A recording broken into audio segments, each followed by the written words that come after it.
There was a time when I had fallen into the trap of atheism back in the days when I was doing my bachelor's, but एक film industry से वापस सही रास्ते पे है।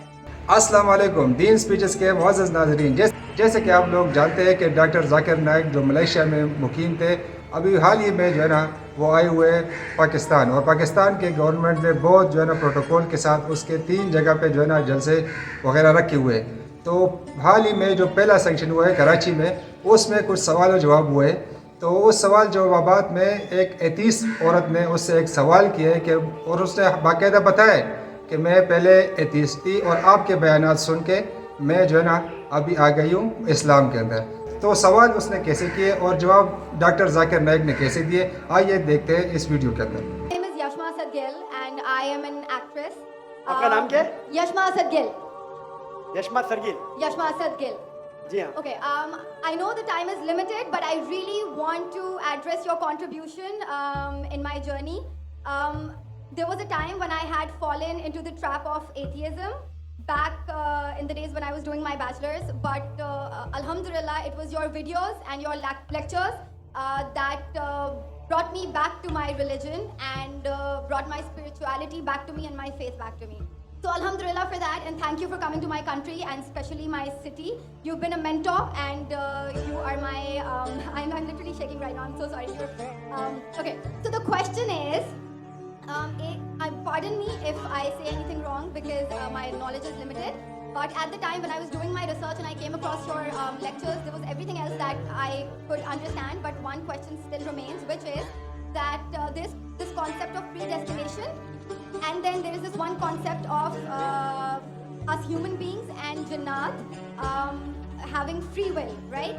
तो अगर सब कुछ पहले से लिख दिया गया है, अगर सब कुछ प्रीडेस्टिन्ड है, तो जो कॉन्सेप्ट है कि अगर एक चोर कहीं पे चोरी करता है तो वो तो पहले से नहीं लिख दिया गया था, उसकी अकाउंटेबिलिटी क्या है उसमें फ्री विल के हिसाब से? बहन ने एक अहम सवाल पूछा है और वो कहती है कि पहले वो एक्ट्रेस थी और वो एथियज़म के जाल में फंस गई थी, और मेरे कैसेट सुनने के बाद अल्हम्दुलिल्लाह वो वापस दीन की तरफ रुजू की और अल्लाह सुब्हानहू व तआला ने हिदायत दी।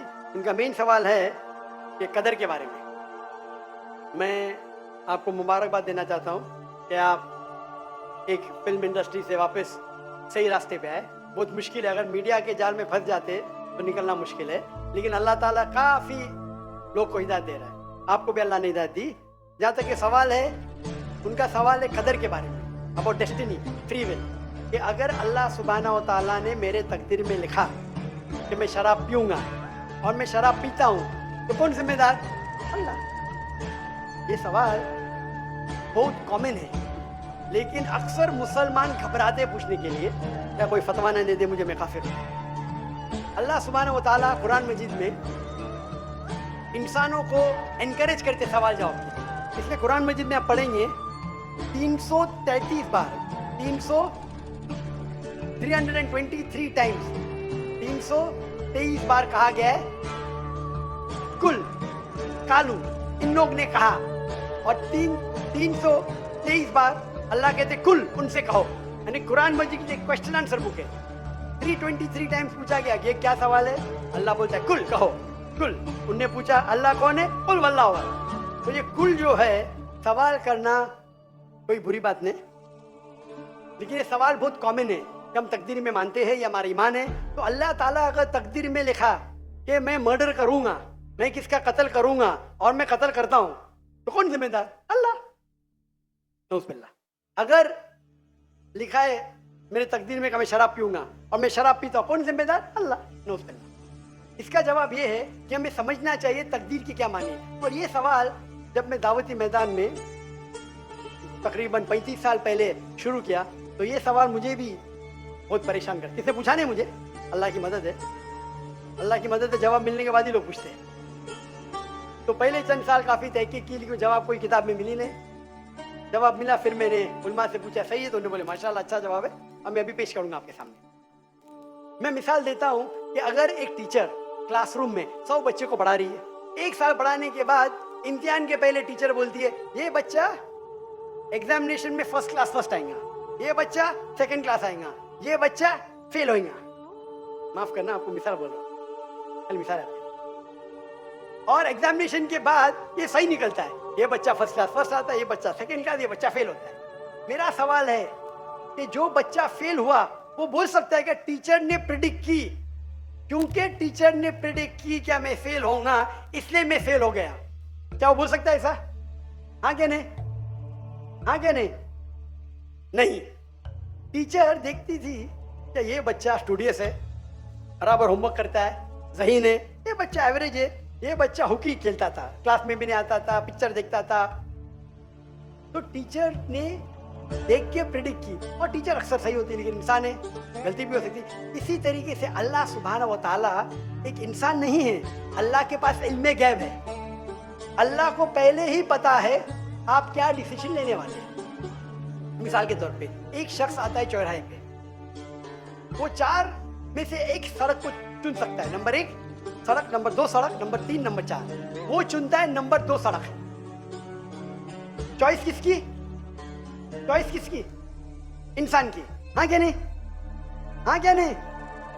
लेकिन अल्लाह सुब्हानहू व तआला को इल्मे गैब है कि 5 तारीख को अक्टूबर के रात को 1 बजे 1:15 बजे ये चौराहे पे आएगा, उसके पास 4 चॉइस थे, सड़क नंबर 1, सड़क नंबर 2, सड़क नंबर 3, सड़क नंबर 4।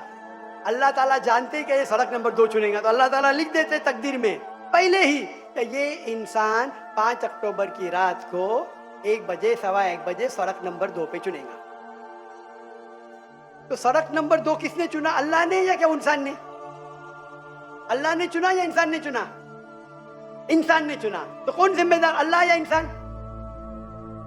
अल्लाह या इंसान? इंसान। वो आगे जाता है और 3 सड़क आते हैं, सड़क ए, सड़क बी, सड़क सी। वो चुनता है सड़क ए, अल्लाह ताला जानता है कि वो सड़क ए चुनेगा, लिख देता है। कौन जिम्मेदार? इंसान। अल्लाह जानते हैं कि ग्रेजुएशन पास करने के बाद वो इंसान ईमानदारी से कमा सकता है या चीटिंग करके कमा सकता है। वो चीटिंग करके कमाता है, अल्लाह ताला लिख देते हैं कि ग्रेजुएशन के बाद ये इंसान को ऑप्शन नंबर था ईमानदारी से कमाए, चीटिंग करके कमाए, वो चीटिंग करके कमाएगा, एडवांस में लिखते हैं। तो इससे हमें जाहिर होता है कि अल्लाह चुन रहा है कौन? इंसान। लेकिन अल्लाह ताला के पास इल्मे गैब है, तो अल्लाह ताला इसीलिए लिख रहे हैं क्योंकि वो जानते हैं कि वो इंसान ये गलत काम करेंगे। ये नहीं कि अल्लाह लिखते हैं और वो इंसान गलत काम करता है, क्योंकि वो इंसान गलत काम करने वाला है, अल्लाह जानते हैं, अल्लाह एडवांस में लिखते। तो कौन जिम्मेदार? इंसान। तो अल्लाह के पास इल्मे गैब है, और अल्लाह सुब्हानहू व तआला कभी गलती नहीं करते। अल्लाह ने आपको इख्तियार दिया कि आप चोरी करके जिंदगी बसर कर सकते या ईमानदारी से। आप ईमानदारी से करते, अल्लाह ताला लिख देते क्या ये इंसान ईमानदारी से जिंदगी बसर करेगा। तो कौन जिम्मेदार? इंसान। एक हदीस में आता है कि दुआ तकदीर को बदल सकती है। सही बात है। मिसाल के तौर पे आप जाते हैं एग्जामिनेशन में, आपको पेपर आपका बहुत खराब जाता है, आप जानते हैं मैं फेल होने वाली हूँ, आप घर पे आके दुआ करते हैं या अल्लाह मुझे पास कर। अल्लाह सुब्हानहू तआला को पता है कि आप एग्जामिनेशन में जाने वाले ये तारीख को आप फेल होंगे। अल्लाह को ये भी पता है कि आप घर पे आके दुआ करेंगे, हाँ कि नहीं? अल्लाह को ये भी पता है कि अल्लाह दुआ कबूल करेंगे कि नहीं। अल्लाह दुआ कबूल कर लेता है। तो तकदीर में लिखा है ये लड़की एग्जामिनेशन में जाती है, फेल होने वाली थी, घर पे आके दुआ करती है, अल्लाह ताला दुआ कबूल कर लेता है, उसे पास कर लेता है। तो हमें पता नहीं कि क्या होगा, तो दुआ करना अच्छी बात है। इसीलिए अल्लामा इकबाल फरमाते खुदी को कर इतना बुलंद कि हर तकदीर के पहले खुदा बंदे से खुद पूछे तेरी रजा क्या है। तो तकदीर का मतलब अल्लाह सुब्हानहू व तआला ने आपको इख्तियार दिया है। 100% नहीं, 95%, 90। मैं चाहता हूं मैं दुनिया को तबाह कर दूं, अल्लाह ताला नहीं करेगा। लेकिन अल्लाह आपकी चॉइस आपके ऊपर छोड़ा है। आपको हिदायत दी कुरान में और हदीस में, आप फॉलो करो नहीं करो आपके ऊपर है, आपके ऊपर फ्री विल है। लेकिन अगर आप कोई गलती करते आप जिम्मेदार, आप कोई अच्छाई करते आप जिम्मेदार। तो इसीलिए तकदीर के बारे में अल्लाह को इल्म गैब है। तो जो भी गलत काम करते हैं आप करते हैं, अल्लाह ताला आपसे नहीं करवाता। तो ये अगर आप समझ लेंगे तो इंशाअल्लाह आप कुरान मजीद की जो तालीमात पे अमल करेंगे और इंशाअल्लाह आप जन्नत में जाएंगे।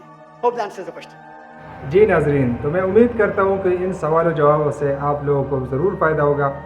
क्योंकि एक बात होती है कि बाकी आप मदरसे के मौलवी से या किसी और मौलवी से आप इस तरह के सवाल पूछ सकते हैं नमाज के बारे में या किसी भी और छोटे बड़े मसले के बारे में, लेकिन डॉक्टर साहब से आप जो सवाल पूछते हैं या कोई और पूछता है उससे, लेकिन आप वो सुनते हैं और देखते हैं तो आपको भी अंदाज़ा हो जाता है कि यार ये सवालात ज़िंदगी में आगे जाके किसी गैर दूसरे ममालिक में या कहीं आगे दूसरे शहर में या दूसरे मज़हब के लोगों के साथ आपका उठना बैठना होता है और उधर जाके अगर ये सवाल और जवाब उठते हैं तो अगर आपने ये सवाल और जवाब सुने होंगे गौर से तो इंशाल्लाह आप लोग उनको मुकम्मल जो है ना जवाब भी दे सकते हैं और उनको मुतमईन भी कर सकते हैं, और अगर अल्लाह ने चाहा तो आपकी वजह से हो सकते हैं वो दर इस्लाम में भी दाखिल हो जाए।